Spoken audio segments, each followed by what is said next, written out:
1954년 겨울, 워싱턴 D.C. 바람은 창문 가장자리를 흔들며 낡은 청문회장의 회색빛 공기를 찢고 지나갔다. 조명이 그에게 내려앉았다. 한때 미국의 천재라 불리며 과학자들 사이에서 신화처럼 회자되던 남자, 로버트 오펜하이머. 그는 그날 마치 자신이 만든 거대한 불꽃 속으로 다시 걸어 들어가는 사람처럼 침묵한 채 의자에 앉아 있었다. 그의 앞에는 그를 심판하려는 사람들이 아니었다. 그는 이미 알고 있었다. 오늘 그를 재단하는 것은 사람이 아니라 그가 살아온 전부의 시간이라는 것을. 위원장은 원고를 넘기며 낮게 말했다. 박사, 당신은 국가안보에 위협이 되는 인물로 분류되어 있습니다. 질문에 성실히 답하시기 바랍니다. 그 말이 끝나기도 전에 방 안에 공기가 꺼지는 것 같았다. 오펜하이머는 고개를 들지 않았다. 그는 천천히 손을 바라보았다. 파르르 떨리는 손가락, 핵폭탄의 설계도를 수백 번 지우고 다시 그렸던 그 손이었다. 그 손이 지금은 자신의 인생을 지켜낼 만한 힘조차 없어 보였다. 방 정석 뒤편에서 카메라 플래시가 번쩍였다. 그 빛은 잠시 그의 눈을 찔렀고 그 순간 그는 오래전에 잊었던 어떤 장면을 떠올렸다. 하얀 사막, 어두운 하늘, 새벽을 찢는 폭발. 그리고 그 순간 자신의 가슴 속에서 한 문장이 영원히 남았다. Now I am become death, the destroyer of worlds. 나는 죽음이요, 세상의 파괴자가 되었다. 위원장의 목소리가 다시 들렸다. 박사, 당신은 소련과의 관계를 숨겼습니까? 당신은 수소폭탄 개발을 조직적으로 반대한 혐의를 받고 있습니다. 이 나라의 안전을 위협했다는 사실을 인정합니까? 그는 여전히 고개를 들지 못했다. 아니, 들지 않았다. 이번만큼은 피하고 싶었으니까. 그는 누구보다 똑똑했다. 이 자리에서 무슨 일이 벌어질지도 알고 있었다. 그러나 진짜 무너뜨린 건 그들의 질문이 아니었다. 그 자신이었다. 자신이 만든 무게, 자신이 판단했던 옳고 그름, 자신이 선택했던 길, 그리고 그 길이 결국 자신을 이 자리까지 끌고 왔다는 사실. 그는 오래도록 숨을 들이마셨다. 그리고 아주 조용히 입을 열었다. 저는 제 나라를 사랑했습니다. 그 말은 거대한 방 안에서 너무도 작게 울렸다. 누구도 그의 진심을 들으려 하지 않았다. 위원들은 그의 말을 끊었다. 그의 논리를, 그의 명예를, 그의 인생을. 그날 오펜하이머는 처음으로 깨달았다. 세상을 바꾸는데 성공한 사람은 대부분 그 대가를 치르게 되어 있다는 것을. 그는 손을 떨며 무릎 위에 올려놓았다. 그리고 아주 서서히 오래전의 시간들, 그가 겪어온 고독과 환희, 죄책감과 영광, 그 모든 것들이 그의 머릿속에서 하나의 길처럼 펼쳐지기 시작했다. 도대체 어디서부터 잘못된 것일까? 그는 눈을 감았다. 그리고 마침내 평생 동안 그가 외면해온 질문을 다시 한번 떠올렸다. 나는 왜 이 길을 걷게 되었는가? 그 질문이 그를 어린 시절의 첫 장면으로 데려가고 있었다. 뉴욕, 20세기 초, 허드슨 강에서 불어오는 바람이 맨해튼의 높은 빌딩 사이를 스치고 지나가던 시대였다. 그 도시에 세상과 조금 어울리지 못하는 아이가 살고 있었다. 로버트 오펜하이머. 아직은 누구도 그의 이름을 기억하지 못하던 어린 시절이었다. 그의 집은 가난하지 않았다. 오히려 그 반대였다. 유대인 이민자 출신의 아버지는 성공한 직물 사업가였고 집안에는 값비싼 그림과 책들이 가득했다. 그러나 부유함은 언제나 아이의 외로움을 대신해주지 못한다. 어느 겨울 오후였다. 창문 밖에는 눈이 흩날리고 있었고 거리에선 마차 바퀴가 눈을 밟는 소리가 들려왔다. 로버트는 창가에 앉아 있었다. 또래 아이들이라면 눈싸움을 하며 뛰어다녔을 시간이었다. 하지만 그는 두꺼운 책을 무릎에 올려둔 채 조용히 페이지를 넘기고 있었다. 그의 시선은 글자를 읽고 있었지만 사실 그의 머릿속은 전혀 다른 세계를 헤매고 있었다. 이 돌들은 왜 이렇게 생긴 걸까? 이 광물들은 어디에서 온 걸까? 세상의 가장 작은 조각은 어떻게 생겼을까? 아직 양자라는 말도 모를 때부터 그는 이미 눈에 보이지 않는 것들을 상상하는 아이였다. 어머니가 문을 열고 살짝 고개를 내밀었다. 로버트, 친구들이랑 놀지 않아? 오늘 같은 날은 밖이 즐거울 텐데. 그는 책에서 눈을 떼지 않은 채 대답했다. 괜찮아요, 엄마. 조금만 더 읽고 나갈게요. 그러나 그는 결국 그날도 밖으로 나가지 않았다. 그가 가진 것은 좋은 옷과 좋은 집, 좋은 책뿐만이 아니었다.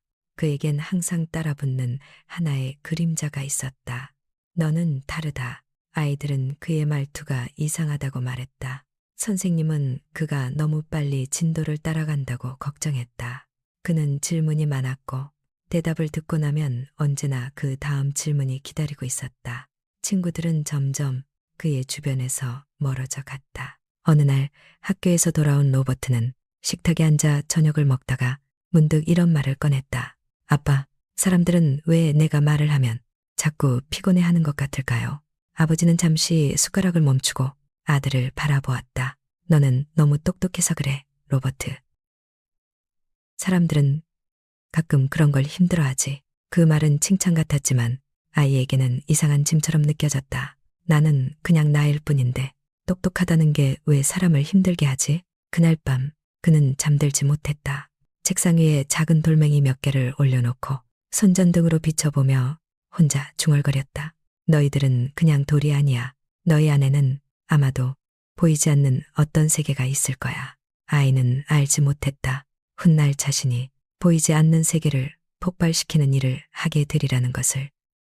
로버트에게 세상은 언제나 조금은 낯설고 조금은 멀게 느껴졌다. 부잣집 파티에 초대되어 가도 그는 사람들 틈 바깥에 서 있었다. 어른들은 삼삼오오 모여 이야기했다. 이 아이가 그 유명한 오펜하이머 집안의 아들인가요? 네, 벌써 대학 수준의 책을 읽는다더군요. 아주 큰 인물이 되겠어요. 그들은 입으로는 칭찬을 했지만 아이는 그들의 눈 속에서 어딘가 계산하는 듯한 빛을 느꼈다. 그는 파티장 한쪽 구석에서 조용히 물을 마셨다. 사람들의 웃음소리가 멀리서 들려왔다. 왜 나는 저들처럼 아무 생각 없이 웃을 수 없을까?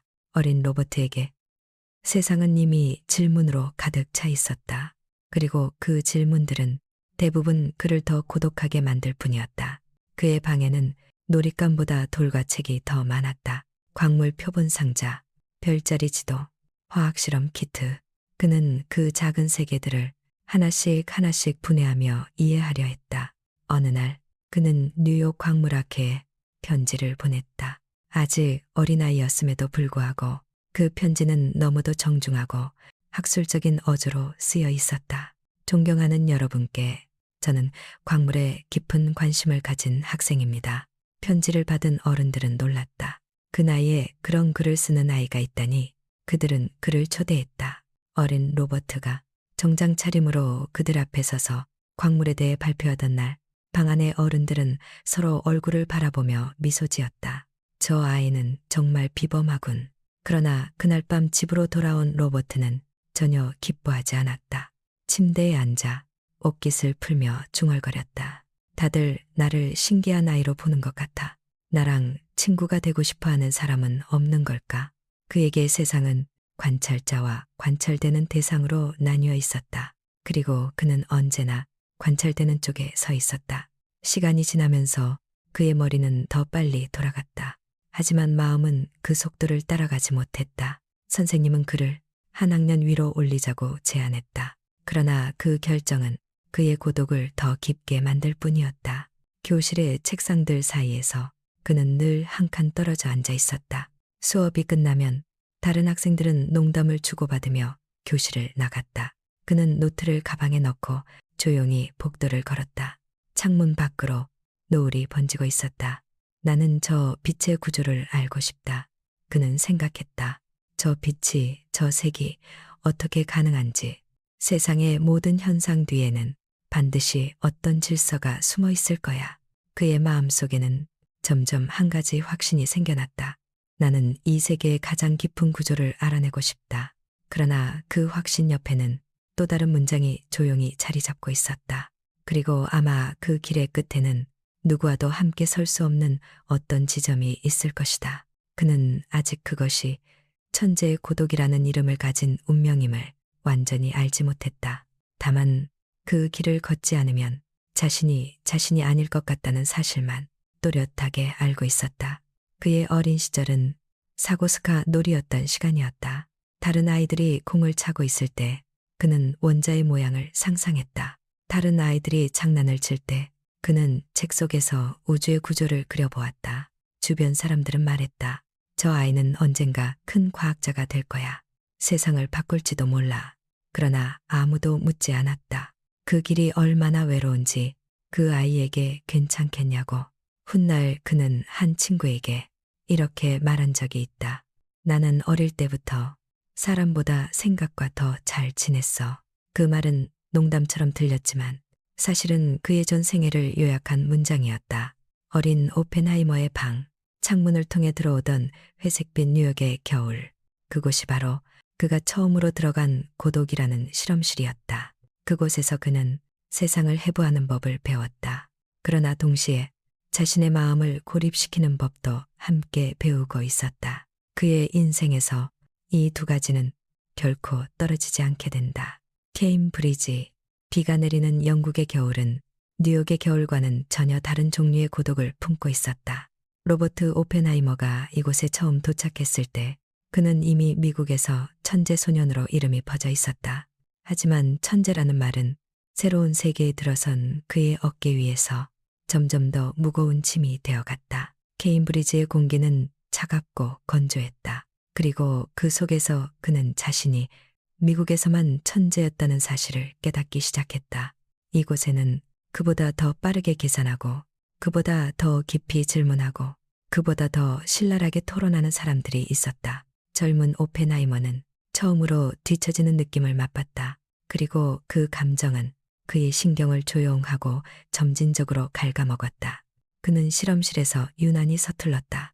고전 물리학적 계산은 빠르게 해내면서도 정작 실험 장비를 다루는 일은 번번이 실패했다. 유리관을 깨뜨리고 시약을 엉뚱한 곳에 붓고 시간을 잴 때마저 실수를 했다. 그를 지도하던 패트릭 플래킷은 한숨을 담아 말했다. 오펜하이머, 너는 머리가 좋은데 왜 이렇게 실험에는 관심이 없니? 그 말은 장난처럼 들렸지만 오펜하이머의 가슴속에서는 날카로운 비수처럼 꽂혔다. 나는 부족한 건가? 내가 천재가 아니었다면 나는 무엇이지? 밤이 되면 그는 기숙사 책상 앞에 앉아 끝없는 자기 검열을 반복했다. 책을 펼쳐도 글자는 읽히지 않았고 칠판을 바라보아도 수식은 머릿속에서 맴돌지 않았다. 머리는 멀쩡했다. 하지만 마음이 점점 무너져 내리고 있었다. 그는 편지를 써 내려갔다. 나는 요즘 내가 나 자신을 잃어버리고 있는 듯한 기분이 든다. 그 문장은 그의 불안이 점점 현실의 모습을 갖춰가고 있음을 보여주고 있었다. 그의 불안은 단순한 고민의 단계를 이미 넘어섰다. 어느 날 그는 친구에게 레몬을 건네며 이상한 말을 던졌다. 이것 좀 맡아봐. 세상에서 가장 맛있는 냄새가 날 거야. 그러나 그 레몬은 이미 썩어 있었다. 그는 환상과 현실을 구분하지 못하는 순간들을 점점 더 자주 경험했다. 불안은 우울을 낳고 우울은 자학을 낳았다. 이 시기 오펜하이머는 정신의 균열로 인해 극단적인 선택을 시도하기도 했다. 그는 스스로를 벌주듯 손톱으로 손바닥을 파고들었다. 아무 말도 하지 않은 채 그저 이 감정이 없어졌으면 하는 마음으로 어떤 날은 학교를 나가지 않고 방 안에 누워 천장을 바라보며 한마디도 하지 않았다. 그의 부모는 뉴욕에서 아들의 상태를 걱정하며 편지를 보냈다. 로버트, 무슨 일이 있니? 네가 요즘 행복해 보이지 않는다는 얘기를 들었어. 그러나 그는 행복의 개념 자체를 잃어버린 것처럼 보였다. 세상을 알고 싶다는 욕망은 여전했지만 그 욕망을 붙잡고 있을 정신력이 너무 약해져 있었다. 그러던 어느 날 그의 마음속 고통은 한 사건으로 폭발했다. 그는 지도교수 블래킷의 책상 위에 독극물을 묻힌 사과를 올려두는 일을 저질렀다. 세상은 이것을 장난이라고도 질투라고도 정신적 붕괴의 결과라고도 말했다. 그러나 분명한 것은 그는 자신이 감당할 수 없는 무게 속에 있었고 그 무게가 현실 판단을 흐리고 있었다는 사실이다. 사건은 조용히 덮였다. 그의 부유한 집안, 학교의 배려, 그리고 아직 젊다는 이유 덕분에. 그러나 오펜하이머는 그날 이후 평생 그 죄책감을 마음속에 묻고 살았다. 이 모든 혼란 속에서도 그를 지탱해 준 사람이 있었다. 바로 닐스 보어, 그리고 그의 글이었다. 오펜하이머는 보어의 양자 이론을 읽으며 처음으로 깨달았다. 세상은 내가 불완전하듯 세계 자체도 불확실하며 그 불확실성 속에서만 진리가 모습을 드러낸다. 그 깨달음은 그를 구원했다. 실험에서 실패하던 그는 이론으로는 누구보다 명확한 길을 보았다. 세계는 완벽히 측정할 수 있는 기계가 아니라 확률로 움직이는 흐릿한 구조물이었다. 그 흐릿함 속에서 그는 처음으로 편안함을 느꼈다. 아, 나만 흔들리는 게 아니었구나. 세계도 흔들리고 있었어. 그때부터 그의 시선은 케임브리지의 실험실이 아니라 더 넓은 세계로 향했다. 그 세계는 덴마크, 독일, 그리고 결국 양자역학의 본고장인 괴팅겐이었다. 오펜하이머는 그곳에서 비로소 자신의 진짜 무기를 찾게 된다. 실험이 아닌 사유, 손기술이 아닌 사고의 속도, 정확한 손보다 더 정확한 두뇌. 그의 천재성은 괴팅겐이라는 새로운 무대에서 본격적으로 빛나기 시작한다. 그러나 그 빛은 앞으로 그가 걷게 될 길을 더 밝히는 동시에 더 깊은 어둠도 끌어올리고 있었다. 열차가 독일 땅에 들어섰을 때 오펜하이머는 창밖 풍경을 바라보며 작게 숨을 들이켰다. 케임브리지에서의 혼란과 불안은 아직 그의 어깨에 남아 있었지만 그 어깨 위로 새로운 공기가 내려앉는 느낌이 들었다. 괴팅겐, 그곳은 단지 한 도시의 이름이 아니었다. 당시 인류가 우주를 이해하는 방식이 바뀌던 최전선, 천재들이 서로의 사유를 시험하던 보이지 않는 전쟁터였다. 그리고 그 중심에 막스 보른이 있었다. 막스 보른은 오펜하이머를 처음 보았을 때 그의 불안한 눈빛을 알아봤다. 천재들이 가진 특유의 흔들림, 불완전함 속에서만 빛나는 사람들. 그 눈빛은 이미 많은 젊은 학자들의 얼굴에서 보른이 익숙하게 보아온 것이었다. 보른은 그에게 말했다. 오펜하이머 군, 케임브리지에서의 일은 있게. 여기는 실험이 아니라 생각으로 증명하는 곳이네. 그 말은 그를 구원했다.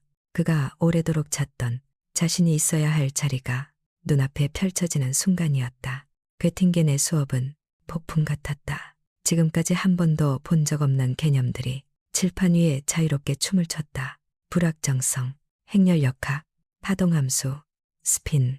오펜하이머는 그 모든 개념이 눈앞에서 회전하는 모습을 마치 하나의 거대한 시계장치처럼 바라보았다. 어떤 학생은 그 속도를 따라가지 못했고 어떤 이들은 중간에 포기했다. 그러나 오펜하이머는 달랐다.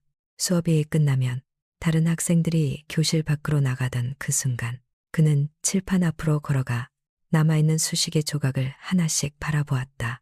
이 식은 아직 끝나지 않았어. 그는 혼잣말을 했고 그 말은 곧 그의 삶 전체를 규정하는 습관이 되었다. 괴팅겐에는 당시 전 세계 물리학의 심장을 이루던 인물들이 모여 있었다. 하이젠베르크, 파울리, 디렉, 요르단. 그들은 밤마다 술집에 모여 격렬한 논쟁을 벌였다. 불확정성은 철학이 아니라 물리학이다. 측정이 없으면 세계도 없다. 수학이 현실을 이끈다. 젊은 학자들의 목소리는 밤하늘을 찢을 듯했다. 처음엔 조용히 앉아있던 오펜하이머도 점점 그 전쟁터에 뛰어들기 시작했다. 그는 말을 많이 하지 않았다. 그러나 한마디를 하고 나면 방 안의 모든 시선이 잠시 그에게 향했다. 그의 문장은 짧았다. 그러나 칼날처럼 예리했다. 하지만 그 가정은 필요 이상의 대칭을 강요하고 있습니다. 그 한 문장은 10명의 말을 대신했다. 그는 천재들 사이에서 조금씩 그러나 확실하게 자리 잡고 있었다. 그러나 그의 천재성은 정신의 불안과 함께 움직였다. 밤이 되면 고독은 다시 그의 방을 찾았다. 그는 책상 앞에 앉아 손가락으로 책 표지를 천천히 문질렀다. 어떤 날은 생각이 너무 빠르게 흘러 자신이 쫓아가지 못할 것 같은 공포가 밀려왔다. 또 어떤 날은 생각의 속도가 너무 느려 세상에 혼자 남겨진 듯한 감각에 사로잡혔다. 그의 천재성은 그를 구했지만 그를 고립시키기도 했다. 그는 그 모순 속에서 이상한 미소를 지으며 말했다. 이런 삶을 선택한 건 결국 나야. 그의 연구는 마침내 큰 성과를 보이기 시작했다. 그가 제안한 새로운 이론들, 입자와 파동을 바라보는 독창적인 방식들, 확률의 구조를 해석하는 능력은 보른을 감탄하게 만들었다. 어느 날 보른은 동료 교수에게 조용히 말했다. 저 아이는 머리 하나로 전쟁을 끝내거나 혹은 시작할 수도 있을 만큼 위험한 천재일세. 그 말은 어쩌면 예언이었다. 오펜하이머는 젊은 나이에 박사 학위를 마쳤고 그의 논문은 이미 여러 동료 학자들 사이에서 회자되기 시작했다. 그는 마침내 과거 케임브리지에서 자신을 흔들던 불안과 열등감을 완전히 벗어던지고 있었다. 그러나 벗어던진 것이 전부는 아니었다. 그 불안은 사라진 것이 아니라 더 큰 무기를 만드는 지식과 결합해 형태를 바꿔가고 있었다. 그것이 훗날 그의 영혼을 태울 불이 된다는 사실을 그는 아직 모르고 있었다. 괴팅겐에서의 빛나는 시절이 지나고 오펜하이머가 미국으로 돌아왔을 때 세계는 이미 거대한 그림자를 들이우고 있었다. 1930년대 유럽, 히틀러의 발 아래에서 과학자들은 줄지어 국경을 넘어 도망쳤다. 유대인 학자들의 이름이 하나둘씩 출석부에서 사라졌고 전쟁이라는 단어가 점점 사람들의 일상 깊숙이 들어오기 시작했다. 그리고 어느 날 세계는 불가능하다고 여겨졌던 것이 가능하다는 사실을 깨닫게 된다. 핵분열, 우라늄 원자가 스스로 갈라져 상상도 하지 못한 에너지를 내뿜는다는 보고가 전 세계의 물리학자들에게 전해지던 순간이었다. 이 소식은 그 어떤 학문적 발견보다도 더 큰 충격을 줬다. 원자는 더 이상 세계의 가장 작은 조각이 아니었다. 그 안에 세계를 뒤집을 수 있는 폭발적인 힘이 숨겨져 있었던 것이다. 오펜하이머는 그 순간 가슴이 두 번 뛰는 것을 느꼈다. 첫 번째 뛰는 이유는 순수한 과학자로서의 흥분이었다. 그가 평생 찾아 헤매던 세계의 가장 깊은 구조를 움직이는 힘, 그 힘의 문이 열린 것이다. 두 번째 뛰는 이유는 말로 설명할 수 없는 공포였다. 그 문을 연다는 것은 인류가 감당할 수 없는 무언가를 세상 밖으로 불러오게 될지도 모른다는 의미였기 때문이다. 오펜하이머는 책상 앞에서 한참을 움직이지 않았다. 그리고 아주 작은 목소리로 중얼거렸다. 만약 이 힘을 누군가 먼저 손에 넣는다면? 그는 알고 있었다. 나치 독일이 먼저 이 문을 열어버린다면 세계의 미래는 바뀔 것이다. 어쩌면 세계라는 개념 자체가 사라질지도 몰랐다. 그는 그 순간부터 자기 의지로 선택하지 않은 길을 걸어가기 시작했다. 버클리에서 그는 학생들에게 양자역학을 가르치며 고요한 학문적 삶을 누리고 있었다. 그러나 전쟁은 그의 교단의 문을 거칠게 두드렸다. 어느 날 군 관계자와 정부 인사가 그의 연구실을 찾아왔다. 오펜하이머 박사, 당신의 지식이 필요합니다. 그 말은 초대가 아니라 징집에 가까웠다. 그들이 가진 것은 정보였다. 나치 독일이 핵 개발에 이미 착수했다는 정보, 유럽의 과학자들이 미국으로 피신하며 알려온 경고들, 그리고 실패하면 세계가 끝날 수도 있다는 위기감. 오펜하이머는 잠시 동안 그 말의 무게를 이해하지 못했다. 그리고 그 무게가 가슴에 내려앉는 순간 그는 깨달았다. 내가 이 일에서 발을 뺄 수 있는 길은 없다. 맨해튼 프로젝트, 인류 역사상 가장 비밀스럽고 가장 광대한 과학 프로젝트가 시작되었다. 그러나 오펜하이머는 군인도 아니었고 조직가도 아니었다. 그는 천재적인 사유를 가진 학자였을 뿐이었다. 그런 그에게 미국 정부는 말했다. 넌 이 프로젝트의 리더가 되어야 한다. 그는 잠시 웃었다. 그가 웃음 짓는 순간은 흔치 않았다. 저는 실험도 서투르고 조직을 운영해 본 적도 없습니다. 그러자 한 장교가 대답했다. 하지만 그 무엇보다 중요한 건 당신이 세계가 어디로 가고 있는지 이해하고 있다는 점이요. 그 말은 오펜하이머가 평생 들어온 어떤 칭찬보다도 무서운 말이었다. 그는 로스엘로모스로 향했다. 사막 한가운데에 지어진 비밀 도시. 그곳에 전 세계에서 가장 뛰어난 물리학자들이 속속 모여들었다. 페르미, 파인만, 텔러. 한 번 모이면 도저히 같은 방에 있을 것 같지 않은 천재들이 한 곳에 모였다. 오펜하이머는 그들의 중심에 섰다. 그의 존재는 이 거대한 프로젝트를 움직이는 보이지 않는 엔진과도 같았다. 그는 회의실에서 칠판 위를 가득 채운 복잡한 방정식을 보며 말했다. 우리가 만드는 것은 단지 무기가 아닙니다. 모두가 그의 다음 말을 기다렸다. 오펜하이머는 조용히 말했다. 우리가 만드는 것은 새로운 시대입니다. 그 순간 방 안의 분위기는 전율에 가까웠다. 천재들은 그 말이 무엇을 의미하는지 알고 있었다.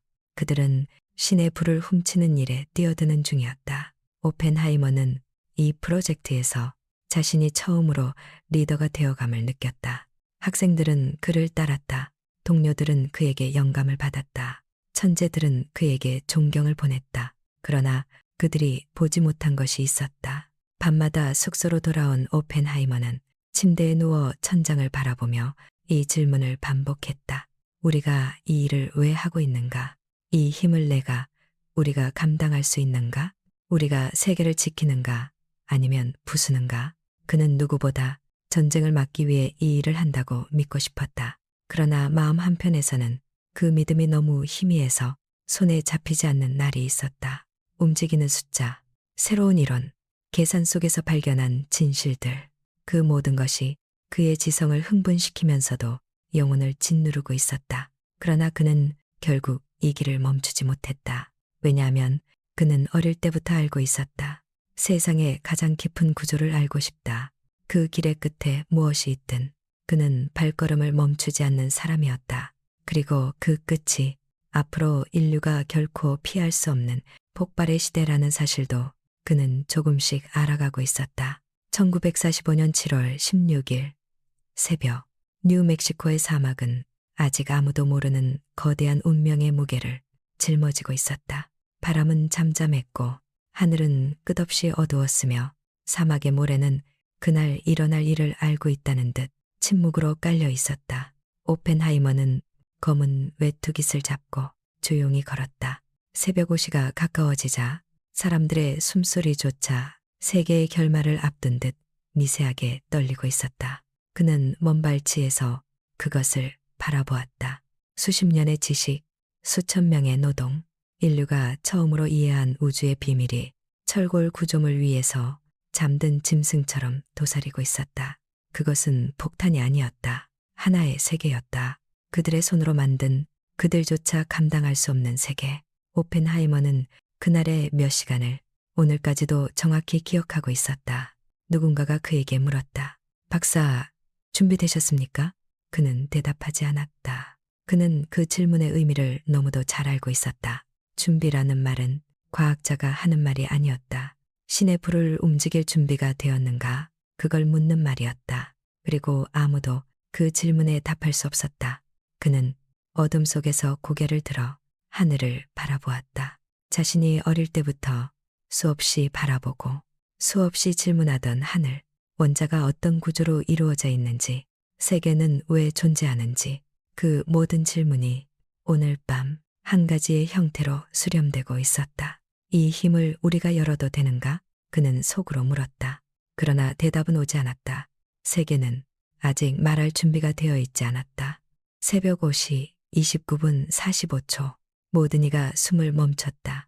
사막의 공기조차 멈춰버린 듯 고요했다. 행정관이 조용히 손을 들었다.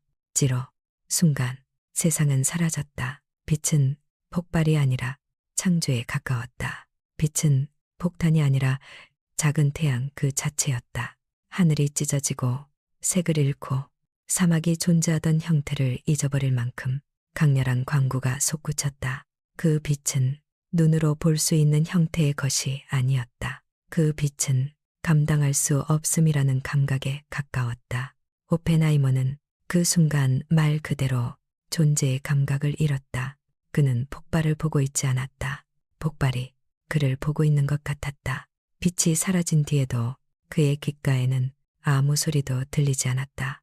세계가 일시적으로 멈춘 것 같았다. 그때 서서히 아주 느리게 버섯구름이 피어올랐다. 그 구름은 하늘로 올라가는 것이 아니라 세상을 뒤덮으려는 손처럼 펼쳐지고 있었다. 바람이 구름을 휘감아 새로운 형태를 만들었다. 그 형태는 기묘했다. 어디선가 본 듯한 어떤 그림자처럼 느껴지는 모양이었다. 오펜하이머는 그 모양을 이해하는데 몇 초밖에 걸리지 않았다. 그것은 히로시마의 미래였고 나가사키의 미래였고 인류 전체의 미래였다. 그는 숨을 들이켰다. 그리고 아주 작은 목소리로 말했다. Now I am become death, the destroyer of worlds. 그 말은 그가 발명한 문장이 아니었다. 인도 고전 바가바드 기타의 구절이었다. 그러나 그 순간만큼은 그 문장이 그의 것이 되었다. 그는 세상이 어떻게 무너지는지 보았다. 그리고 그 세상을 무너지게 한 사람이 바로 자신이라는 사실도 알아버렸다. 어떤 과학자는 환호했다. 누군가는 고개를 숙였고 누군가는 두 손을 떨었다. 오펜하이머는 아무 반응도 하지 않았다. 그는 태양이 떠오르던 자리에서 작게 미소를 지었다. 그러나 그 미소는 승리의 미소도 만족의 미소도 아니었다. 그것은 절망의 미소였다. 그날 이후 오펜하이머는 다시는 이전의 오펜하이머로 돌아갈 수 없었다. 그의 가슴에 박힌 것은 승리도 아니었고 명예도 아니었다. 죄책감이었다. 그 죄책감은 그가 평생 싸우게 될 또 하나의 전쟁이 되었다. 그는 세계의 가장 깊은 구조를 이해하려 했고 그 구조의 문을 열었고 그 문 뒤에 어떤 어둠이 있는지도 함께 봐버렸다. 그리고 이제 그 문은 닫히지 않았다. 트리니티는 과학의 승리였고 전쟁의 기적이었고 종말의 시작이었다. 그날 새벽 사막 위에서 태어난 구름은 세계의 역사를 둘로 갈랐다. 그 전과 후, 그 이전의 인류와 그 이후의 인류, 그리고 그 한가운데 오펜하이머가 있었다. 트리니티가 끝난 후 세상은 환호했고 군인들은 악수했고 과학자들은 서로의 등을 두드렸다. 그러나 오펜하이머는 알았다. 그들이 축하하는 것은 승리가 아니라 곧 터질 재앙의 문을 연 것에 불과하다는 것을. 며칠 뒤 그에게 전달된 첫 보고는 짧았다. 목표는 일본 남서부의 도시가 될 가능성이 높습니다. 히로시마. 그는 숨을 멈췄다.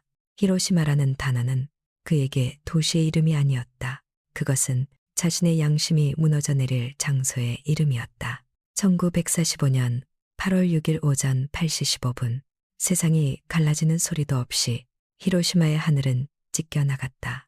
폭발의 빛은 도시 전체를 삼켜버렸다. 그 순간 오펜하이머는 그 자리에 없었지만 폭발은 그의 가슴 안에서 터진 것이나 다름없었다. 그는 실험실에 앉아 무전기를 들고 있었다. 누군가가 말했다. 폭탄이 목표에 도달했습니다. 침묵. 그리고 다음 문장. 효과는 상상 이상입니다. 그 문장 하나가 오펜하이머의 평생을 꿰뚫었다. 그는 손을 떨며 무전기를 내려놓았다. 그 떨리는 손이 트리니티의 빛을 가리고 있던 모든 환상을 깨뜨렸다. 그날 오후 백악관은 들썩였다. 군 장성들은 술잔을 들었고 정치인들은 환호했고 신문사들은 전쟁의 전환점을 기사로 준비했다. 그러나 오펜하이머는 아무 말도 하지 않았다. 그는 축하할 줄 모르는 사람이 아니었다. 과학의 진보를 사랑했고 수십 년간 알 수 없는 길을 걷는 걸 즐겼다. 그러나 그날만큼은 무슨 말도 할 수 없었다. 그의 머릿속에는 단 한 가지 생각만 반복되었다. 우리가 도시 하나를 사라지게 만들었다. 며칠 뒤 나가사키, 두 번째 폭발, 두 번째 도시, 두 번째 그림자. 오펜하이머는 더 이상 무전기를 잡지 않았다. 그는 보고도 듣지도 않았고 그럴 필요도 없었다. 그는 이미 알았다. 인간이 감당해서는 안 되는 힘을 자신이 세계 위로 끌어올렸다는 것을. 밤마다 침대에 누우면 귀에 들려왔다. 폭발음이 아니라 사람들의 비명도 아니라 오로지 한 문장. 당신이 만든 것입니다.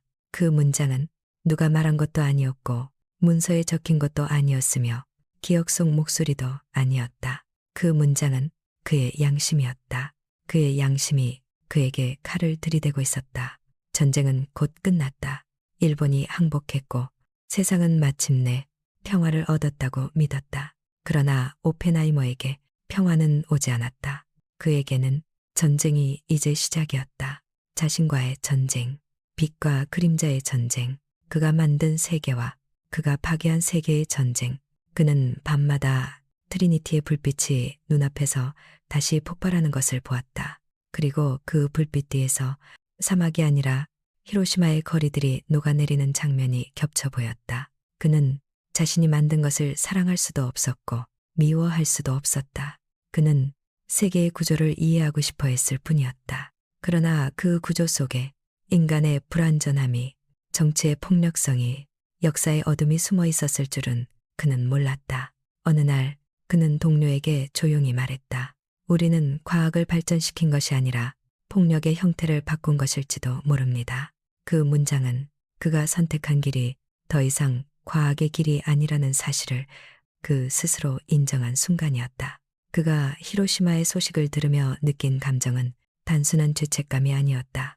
그 죄책감은 너무도 크고 깊어서 감정이라는 이름으로는 설명할 수 없었다. 그것은 존재의 흔들림에 가까웠다. 한 인간이 견딜 수 있는 범위를 넘어선 무게였다. 히로시마와 나가사키는 전쟁을 끝냈다. 그러나 그 두 도시는 오펜하이머라는 한 인간에게 치명적인 그림자를 남겼다. 그는 그날 이후로 과학자가 아니라 죄책감을 짊어진 예언자처럼 살게 된다. 그리고 그 예언은 곧 정치라는 거대한 벽에 부딪히며 그를 더 깊고 어두운 길로 끌고 간다. 전쟁이 끝난 후 세상은 오펜하이머에게 새로운 얼굴을 주었다. 신문은 그를 원자폭탄의 아버지라 불렀고 정치인들은 그에게 메달을 수여했고 군 장성들은 그가 나라를 구했다고 말했다. 그는 환영받았다. 그러나 그 환영은 그에게 칼날처럼 느껴졌다. 그는 구원자가 아니라 심판대에 서 있는 것처럼 느꼈다. 그는 국방장관과 악수를 하며 조용히 말했다. 저는 이 일이 끝나서 기쁩니다. 그러자 장관은 웃으며 답했다. 박사, 이 일은 이제 시작입니다.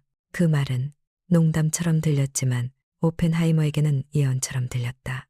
세상은 그가 만든 불을 더 크게, 더 멀리, 더 강하게 원하고 있었다. 히로시마를 무너뜨린 힘으로도 만족하지 못했다. 그들은 더 큰 폭탄, 더 강한 무기, 세계를 한 번에 없앨 수 있는 기술을 원하고 있었다. 그 기술의 이름은 수소폭탄. 오펜하이머는 그 단어를 듣는 순간 심장이 내려앉는 것 같았다. 그는 알고 있었다. 이 길의 끝에 무엇이 있는지. 그는 조용히 말했다. 우리는 이미 선을 넘었습니다. 더 넘어서는 안 됩니다. 그러나 그 말은 정치와 군대의 귀에 들리지 않았다. 그들의 관심은 승리와 우위, 그리고 힘이었다. 오펜하이머는 미국 원자력위원회 AEC의 자문위원이 되었고 그 자리에서 수소폭탄 개발 반대 의사를 분명히 밝혔다. 우리는 더 위험한 시대를 만들게 될 것입니다. 이 지도는 돌아갈 수 없는 길로 향하고 있습니다. 그의 말은 회의실에서 고개를 숙이게 만들 만큼 강렬했지만 결정권을 가진 사람들에게는 그저 귀찮은 소음이었다. 그가 알지 못했던 것은 그 순간 이미 정치적 적들이 그의 몰락을 준비하고 있었다는 사실이다. 전쟁이 끝났지만 새로운 전쟁이 시작되고 있었다. 이념 전쟁, 공산주의와 자본주의가 전 세계를 갈라놓는 시대였다. 메카시 선풍이 불었고 누구든 의심받을 수 있는 시대였다. 그가 과거에 교류했던 지인들, 그가 젊을 때 가졌던 진보적 사상, 그의 철학과 양심은 이 시대에서 위험이라는 이름으로 번역되기 시작했다. 그리고 특히 그가 수소폭탄 개발을 반대한 것은 일부 세력에게는 국가 안보를 방해하는 행동으로 보였다. 그들은 결심했다. 오펜하이머를 무너뜨려야 한다. 한 인터뷰에서 기자가 그에게 물었다. 박사님은 이제 국가적 영웅입니다. 어떤 미래를 꿈꾸고 계십니까? 오펜하이머는 한참을 말하지 않았다. 그는 카메라를 보지 않았다. 대신 먼 곳을 바라보며 조용히 말했다. 제가 꿈꾸는 것은 다시는 이런 무기가 사용되지 않는 미래입니다. 그 한 문장은 세계가 기억하는 오펜하이머의 가장 강력한 선언이었다. 그는 자신이 만든 것에 책임을 지기 위해 세계 곳곳에서 연수를 했고 무기를 멀리하고 대화를 선택하라고 말했다. 그러나 그 말은 점점 더 많은 적을 만들고 있었다. 그는 어느 날 자신의 집 화로 앞에 앉아 가만히 손을 바라보았다. 그 손은 수많은 방정식을 풀었던 손이었고 수많은 이론을 만들어냈던 손이었다. 그러나 동시에 그 손은 도시 2개를 무너뜨린 손이었다. 그는 속삭였다. 나는 도대체 무엇이 되어버린 것인가. 그때부터 그의 주변에서는 조용히 그러나 확실하게 문이 닫히기 시작했다. 초대받지 못하는 회의, 보이지 않는 시선들, 감시하는 그림자들. 그는 자신이 만든 힘이 세상을 바꾼 것이 아니라 자기 인생을 분리시키는 칼이 되고 있음을 느꼈다. 그는 이제 영웅이 아니라 불편한 증인이었다. 세상은 그가 말하는 진실을 원하지 않았고 그는 그것을 멈출 수도 없었다. 이 순간부터 오펜하이머는 과학자의 길이 아니라 증언자의 길, 그리고 희생자의 길을 걷기 시작한다. 그를 기다리는 것은 권력이라는 이름의 심판대, 그리고 인생 최대의 굴욕이었다. 히로시마와 나가사키 이후 세상은 빠르게 새로운 전쟁으로 이동하고 있었다. 총도 탱크도 군대도 없는 전쟁, 소리도 없이 사람들의 마음속에 뿌리내리는 전쟁, 냉전, 미국과 소련 사이가 갈라지는 속도는 과학이 발전한 속도보다도 빨랐다. 그리고 갈라진 틈으로 의심과 공포가 날카로운 칼날처럼 솟구쳐 올랐다. 그 칼날의 그림자는 조용히 그러나 확실하게 오펜하이머에게 향하고 있었다. 오펜하이머는 그 변화를 누구보다 먼저 감지했다. 그는 어느 날 밤 버클리 연구실 창문 밖을 바라보며 손가락으로 유리 표면을 천천히 두드렸다. 밖은 평온했다. 그러나 그 평온 속에서 그는 묘한 기척을 느꼈다. 무언가가 다가오고 있다. 그는 예민한 사람이었다. 천재들이 흔히 그렇듯 세상의 변화를 누구보다 빠르게 감지했다. 그리고 이번에 그는 세상이 자신에게 등을 돌리기 시작했다는 것을 느껴버렸다. 그는 수소폭탄 개발을 강력히 반대했고 이로 인해 군 내부의 강경파들에게 걸림돌로 여겨졌다. 사람들은 말했다. 오펜하이머는 위험한 사상가다. 그는 너무 철학적이야. 군사적 감각이 없다. 그가 이대로 영향력을 행사하면 안 된다. 그는 이미 불편한 진실을 말하는 사람이 되어 있었다. 그리고 불편한 사람은 언제나 가장 먼저 표적이 된다. 그는 어느 날 자신에게 붙어 다니는 시선을 느꼈다. 동료가 속삭였다. 요즘 박사님 주변에 낯선 사람들이 보입니다. 어떤 사람들인가? 정부 쪽 같은데요. 자세히는 모르겠습니다. 그 말은 고요한 방 안에서 천천히 퍼지는 독약 같았다. 오펜하이머는 미소를 지었지만 그 미소는 불길함을 숨기기 위한 얇은 종이막 같았다. 그들이 나를 감시한다는 뜻인가? 동료는 대답하지 못했다. 그러나 이미 답은 알고 있었다. 그의 사생활은 천천히 그러나 철저하게 조사되고 있었다. 젊은 시절 잠깐 교류했던 좌파 지식인들, 학생운동가 친구들, 그리고 그의 아내 키티의 과거 정치 활동까지 그 모든 것이 현재의 오펜하이머를 공격하는 무기가 되어 책상 위에 나열되고 있었다. 그는 어느 날 비밀리에 작성된 한 보고서를 읽었다. 보고서에는 이렇게 적혀 있었다. 로버트 오펜하이머, 국가안보의 잠재적 위협. 그 문장은 그의 가슴을 찌르는 단검이었다. 그는 미국을 누구보다 사랑했고 그의 지식과 삶을 모두 이 나라에 바쳤다. 그러나 지금 그 나라는 그를 위험 요소로 분류하고 있었다. 그는 아내 키티에게 말했다. 그들이 나를 지우려 하고 있어. 키티는 담배를 비틀어 끄고 조용히 대답했다. 당신이 그들에게 너무 큰 진실을 말했기 때문이야. 오펜하이머는 눈을 감았다. 그렇다면 나는 침묵했어야 했나? 키티는 고개를 저었다. 당신은 절대로 그런 사람이 아니야. 당신이 침묵했다면 그게 더 이상한 거야. 그들의 대화는 낮은 목소리였지만 운명 앞에서는 폭풍처럼 거칠어 보였다. 오펜하이머는 원자력위원회 회의장에 들어갈 때마다 사람들의 시선이 달라진 것을 느꼈다. 이전에는 존경이었다. 이제는 의심이었다. 이전에는 질문이었다. 이제는 침묵이었다. 이전에는 협력이었다. 이제는 고립이었다. 그는 그 감정을 잘 알고 있었다. 그는 젊은 시절 케임브리지에서 이미 비슷한 고립을 겪은 적이 있었다. 그러나 이번 고립은 그때와 다르게 파멸의 냄새를 품고 있었다. 그는 어느 날 젠틀하고 조용한 목소리로 한 동료에게 말했다. 그들이 나를 미워하는 이유는 내 생각이 위험해서가 아니야. 그럼 왜죠? 내가 실패한 신화를 상기시키기 때문이지. 동료는 이해하지 못했다. 오펜하이머는 설명했다. 내가 만든 불은 세상을 구했고 세상을 파괴했어. 사람들은 구원자를 사랑하지만 파괴자를 미워하지. 나는 그 두 역할을 동시에 가지고 있어. 그 말은 그의 인생 전체를 설명하는 문장이었다. 오펜하이머는 이제 냉전의 칼날 위를 걷는 사람처럼 한 걸음 한 걸음이 불안했고 그 한 걸음마다 세상은 더욱 어두워졌다. 그의 몰락은 아직 시작되지 않았다. 그러나 몰락의 발자국 소리가 들리기 시작했다. 다음 챕터에서 그 발자국이 드디어 문을 두드리게 된다. 오펜하이머는 모르는 사실이 하나 있었다. 그가 로스앨러모스에서 세계 최초의 불을 만들어 올리던 동안 워싱턴에서는 이미 또 다른 불이 조용히 타오르고 있었다. 그 불은 폭발이 아니라 의심이었다. 의심은 조용하고 천천히 번지고 사람의 이름을 삼켜버렸다. 그리고 이제 그 의심이 향하는 이름은 로버트 오펜하이머였다.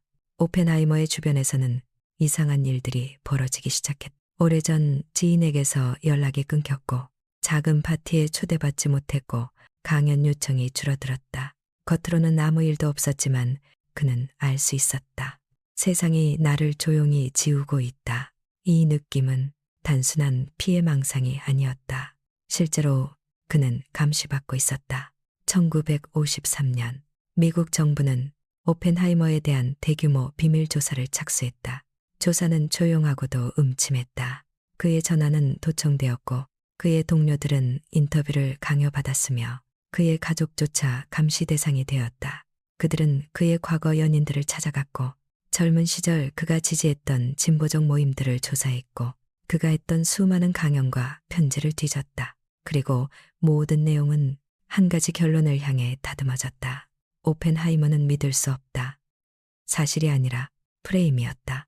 가장 충격적인 것은 그의 가장 가까운 동료 몇 명이 조사관에게 이렇게 말한 것이다. 오펜하이머는 훌륭한 사람이지만 정치적으로 위험할 수 있습니다. 그는 이 문장이 얼마나 깊은 칼이 되는지 알고 있었다. 훌륭한 사람이라는 칭찬은 칼날 앞에서 아무 의미가 없었다. 정부가 원한 것은 그를 지킬 증언이 아니라 그를 무너뜨릴 단서였기 때문이다. 그리고 동료들은 그 단서를 제공했다. 그 무렵 오펜하이머는 백악관에 초대되어 군 고위 관계자들과 면담을 가졌다. 그는 나라의 미래를 진심으로 걱정했고 핵무기 개발 속도를 신중히 해야 한다고 강조했다. 그러나 그의 생각은 정치의 언어와 맞지 않았다. 그들이 원한 것은 양심이 아니라 명령에 따르는 과학자였다. 면담이 끝난 후 한 장교가 조용히 말했다. 박사, 당신은 너무 많은 것을 알고 있습니다. 오펜하이머는 미소를 지었다. 그러나 그 미소는 위험을 직감한 사람의 표정이었다. 그는 어느 날 밤 비밀리에 자신에 대한 비난 보고서 초안을 읽게 되었다. 오펜하이머는 불성실하며 국가안보 위험 인물로 간주됨.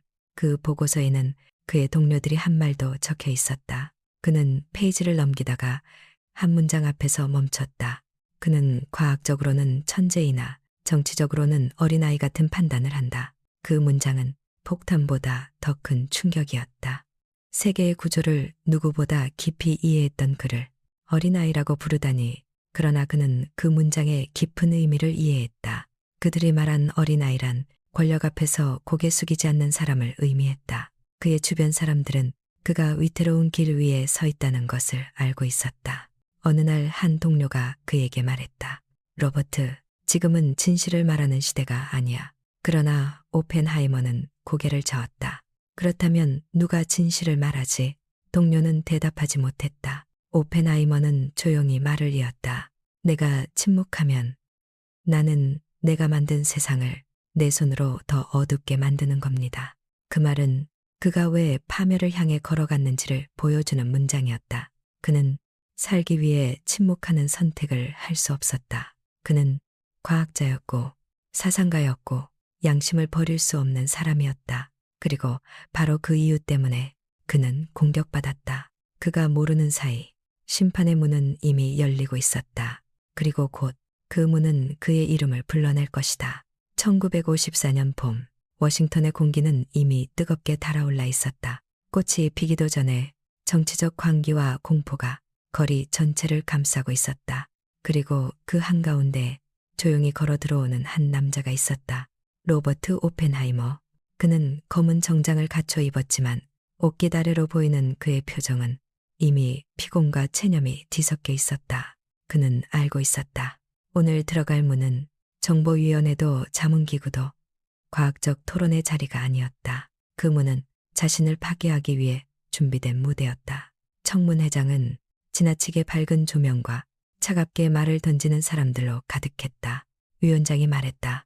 오펜하이머 박사, 당신은 국가 안보에 위협이 되는 인물로 분류되었습니다. 명확히 답하십시오.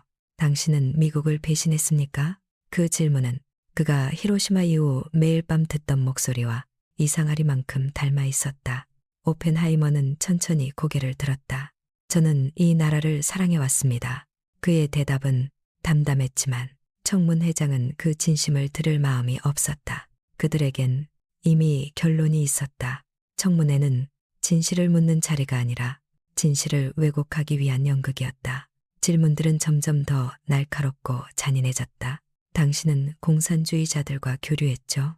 수소폭탄 개발을 반대한 이유는 군사적 판단 능력이 부족했던 것 아닙니까?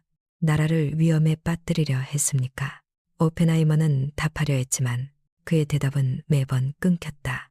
위원들은 그의 설명에는 관심이 없었다. 그들이 원하는 것은 오펜하이머의 말을 틀린 말로 보이게 하는 것뿐이었다. 그는 수십 년간 세계를 설명해온 사람이었다. 하지만 오늘만큼은 자기 자신의 존재조차 설명할 수 없었다. 청문회의 진짜 고통은 질문 자체가 아니었다. 그는 자신의 동료들이 하나둘씩 증언대로 불려 나오는 것을 보았다. 그들은 대부분 오펜하이머는 천재지만 으로 시작해 정치적으로 위험할 수 있다. 국가에 완전히 충성한다고 보긴 어렵다. 와 같은 말로 끝냈다. 천재지만 이라는 말은 칭찬이 아니라 독이 든 칼날이었다. 그의 머릿속에는 하나의 장면만 반복되었다. 트리니티, 폭발, 버섯구름, 세계가 흔들리던 순간 이제 흔들리는 것은 그의 세계였다. 그는 속으로 말했다. 나는 이 사람들에게 모두를 바쳤는데 그리고 깨달았다. 과학은 그를 보호해주지 않았다. 국가도 그를 보호해주지 않았다. 그가 만든 불도 그를 보호해주지 않았다. 며칠에 걸친 청문회 동안 오펜하이머는 점점 말수가 줄어들었다. 어떤 날은 아무 대답도 하지 못했고 어떤 날은 질문자의 얼굴조차 바라보지 못했다. 그는 평생을 바쳐 이해해온 세계가 한순간에 붕괴하는 것을 느끼고 있었다. 그가 처음으로 연구한 것은 원자의 구조였지만 지금 무너지고 있는 것은 그의 정신 구조였다. 그는 자신을 지켜보는 사람들 속에서 단 한 명의 이해자도 찾을 수 없었다. 그 순간 그는 이전의 오펜하이머가 아니었다. 과학의 선봉자도 아니고 프로젝트의 리더도 아니고 국가의 영웅도 아니었다. 그는 심판대에선 고독한 인간이었다. 며칠 후 위원회의 결론이 내려졌다. 로버트 오펜하이머는 국가안보에 적합하지 않은 인물로 판정한다. 그는 국가기밀 접근권을 박탈당했다. 즉, 평생의 연구 자격이 박탈된 것이나 다름없었다. 그의 인생에서 가장 잔혹한 문장이었다. 그날 그는 천천히 의자에서 일어났다. 그러나 발걸음은 무거웠다. 그는 알았다. 이제 자신은 과학자가 아니라 시대가 버린 사람이라는 것을. 청문회장은 조용했다. 오직 그의 구두 소리만 길게 울렸다. 그 소리는 그의 몰락을 선언하는 종소리 같았다. 1954년 청문회 이후 오펜하이머는 더 이상 국가가 만든 어떤 방에도 들어갈 수 없는 사람이 되었다. 그의 이름에서 원자폭탄의 아버지라는 칭호는 사라지지 않았지만 그 칭호는 더 이상 영예가 아니었다. 그 칭호는 그를 감시하던 사람들, 그를 비난하던 사람들, 그를 심판하던 사람들에게 너무 편리한 무기였다. 그는 이제 영웅도 아니고 위협도 아니고 그저 한 시대가 버린 그림자였다. 청문회 이후 그가 갈 수 있는 곳은 거의 없었다. 그러나 프린스턴 고등연구소는 그를 받아들였다. 그곳에서 그는 작은 방 하나를 부여받았고 그 방에서 묵묵히 학생들을 만나고 조용히 글을 쓰며 하루하루를 살아갔다. 한때 로스엘로모스라는 도시 전체를 움직이던 그가 이제는 좁은 방에서 책상 하나를 두고 생각하는 인물이 된 것이다.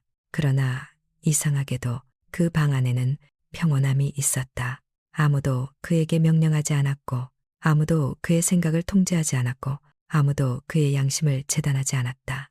그곳은 조용한 망명이었고 그는 그 조용함 속에서 다시 사유하기 시작했다. 그는 어느 날 학생 하나와 산책을 하며 말했다. 나는 이제야 세계를 이해하고 있는 느낌이네. 학생이 놀라 물었다. 어떻게 그럴 수 있죠? 박사님은 이미 세계를 설명한 분이시잖아요. 그는 조용히 웃었다.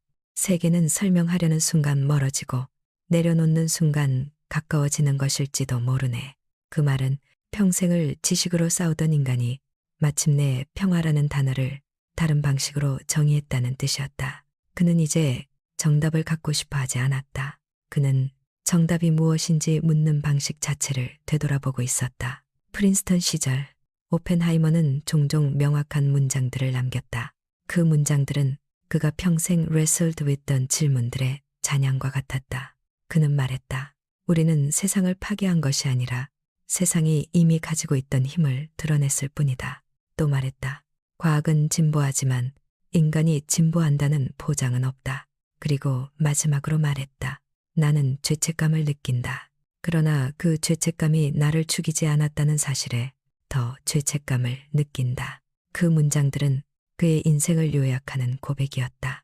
과학자, 사상가, 창조자, 파괴자, 그 모든 이름이 그 문장 속에서 하나로 합쳐져 있었다.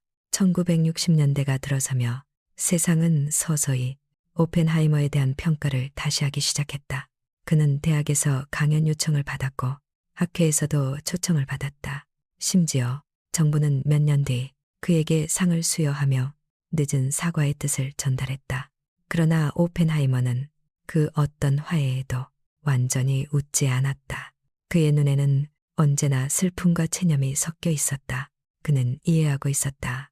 세상이 준 사과는 그의 영혼을 치유하는 사과가 아니라 정치적 필요에 따른 제스처에 불과했다는 것을. 그는 자신과의 화해가 가장 어려운 종류의 화해라는 것을 평생에 걸쳐 배웠다. 말년에 그는 바다를 자주 찾았다. 걸음을 천천히 옮기고 한참 동안 파도만 바라보았다. 그에게 바다란 과학과 권력, 전쟁과 정치, 폭발과 침묵, 그 모든 것과 상관없이 움직이는 존재였다. 바다는 설명되지 않았고 측정할 수 없었고 그 어떤 사상도 거기에 닿을 수 없었다. 그는 파도의 한마디를 중얼거렸다. 나는 어떤 존재였을까? 그 질문은 어린 시절 뉴욕의 소년이 품었던 질문과 놀라울 만큼 닮아 있었다. 세계의 구조를 알고 싶었던 소년, 그 구조를 열어버린 청년, 그 구조의 책임에 짓눌렸던 중년, 그리고 그 구조의 한계를 깨달은 말년. 모든 시절에 그가 한 질문 속에서 완성되고 있었다. 오펜하이머는 결국 한 질문만을 남겼다. 우리는 우리의 지식을 어떻게 사용할 것인가? 그 질문은 그를 파괴했지만 동시에 그를 가장 인간적인 존재로 만들었다. 몰락 이후에 그는 더 이상 영웅도 아니고 악인도 아니었다. 그는 세계가 한 인간에게 기대할 수 있는 모든 가능성과 모든 실패를 온몸으로 감당한 사람이었다. 그리고 그 고통 속에서 한 가지 진실을 배웠다. 지식은 힘이지만 그 힘을 감당하는 것은 언제나 인간이라는 존재라는 것을. 세월이 흘렀다. 전쟁의 소음도, 정치의 분노도, 과학의 열광도 조금씩 잦아들었다. 그러나 오펜하이머의 내면은 끝까지 고요해지지 않았다. 사막에서 보았던 그 빛, 세계가 찢겨나가던 순간 그 뒤에 따라왔던 죄책감과 침묵, 그 모든 것은 그의 생애 마지막까지 지워지지 않는 흔적이었다. 그는 말년에 이따금 학생들과 대화를 나누었고 강의실 끝자리에 앉아 조용히 웃기도 했다. 그러나 그 웃음에는 세상이 모르는 깊은 그림자가 있었다. 한 젊은 학생이 물었다. 박사님, 과학자는 무엇을 믿어야 하나요? 오펜하이머는 잠시 눈을 감았다. 그리고 천천히 대답했다. 진실을 믿되 그 진실을 감당할 수 있는 인간이 되려고 노력해야 한다네. 그는 평생 진실을 거뒀고 그 진실을 세상에 드러냈고 그 진실이 자신을 파괴하는 모습을 지켜보았다. 그러나 그는 그 길을 후회하지 않았다. 그는 다만 그 길의 무게를 인간이라는 존재가 감당하기에는 너무 컸음을 알았을 뿐이었다. 오펜하이머는 어떤 면에서 과학자보다 철학자에 가까운 사람이었다. 그는 원자의 구조를 이해하려 했고 세계의 질서를 이해하려 했고 그 질서가 인간을 어떻게 흔드는지 평생 고민했다. 그리고 말년에 그가 가장 많이 되뇌던 문장은 놀랍게도 아주 단순했다. 나는 좋은 인간이었는가? 그 질문은 수학이나 물리학의 세계에는 존재하지 않는 질문이었다. 그러나 인간의 세계에는 가장 기본적이면서 가장 어려운 질문이었다. 오펜하이머는 그 답을 끝내 찾지 못했을지도 모른다. 그러나 그는 자신이 감당해야 할 질문이라는 것만큼은 분명히 알고 있었다. 한 기자가 마지막으로 그에게 물었다. 박사님, 당신은 인류를 구한 영웅입니까? 아니면 인류에게 위험한 무기를 준 인물입니까? 그는 담배를 한 모금 깊게 빨고 눈을 꾸며뜨며 조용히 말했다. 나는 그저 지식이 우리를 어디로 데려가는지 보고 싶었던 사람일 뿐이요. 그 말에는 영광도 없었고 변명도 없었고 후회조차 없었다. 그저 평생을 세계와 씨름해온 한 인간의 담백한 고백이 담겨 있었다. 그가 세상을 떠난 후 사람들은 여전히 그를 논쟁했다. 그는 영웅이다. 아니다. 그는 위험한 과학자였다. 이 시대를 만든 장본인이다. 역사의 희생자다. 평가는 갈렸다. 지금도 갈린다. 그러나 한 가지 사실은 누구도 부정할 수 없었다. 그가 만든 불은 세계의 구조를 바꾸어 놓았다는 사실. 오펜하이머는 신의 불을 훔치려 한 인간이 아니라 그 불을 보고 난 뒤 그 불의 무게에 짓눌렸던 인간이었다. 그는 불을 만들었지만 그 불에 의도적으로 취하거나 무책임하게 자랑하지 않았다. 오히려 그 불을 누구보다 두려워한 사람이었다. 그는 마지막까지 난해한 학문적 진리보다 한 가지 사실에 천착했다. 인간은 무엇을 견딜 수 있는가? 폭발은 견딜 수 있었다. 국가의 버림도 견딜 수 있었다. 명예의 추락도 견딜 수 있었다. 그러나 진정으로 견디기 어려웠던 것은 자신을 둘러싼 모순과 고통을 끝까지 바라보아야 했던 숙명 그 자체였다. 그의 생애는 빛과 어둠이 서로를 삼키는 긴 여정이었다. 그는 빛을 만들어냈고 그 빛이 그림자를 만들었다. 그 그림자가 그의 삶 전체를 덮었다. 그는 빛을 사랑했지만 빛이 만든 어둠을 외면하지 않았다. 그 점에서 오펜하이머는 과학자 이전에 아주 인간적인 사람이었다. 오펜하이머는 프린스턴에서의 조용한 삶 끝에 1967년 세상을 떠났다. 그날의 바다는 평소보다 잔잔했다고 한다. 그가 남긴 마지막 메시지는 기술 문서도 보고서도 논문도 아니었다. 그의 마지막 메시지는 사람들에게 이렇게 전해졌다. 우리가 만든 불이 우리에게 무엇을 요구하는지 영원히 질문해야 한다. 그는 답을 남기지 않았다. 대신 질문을 남겼다. 그 질문이야말로 그가 세계에 남긴 가장 깊은 흔적이었다.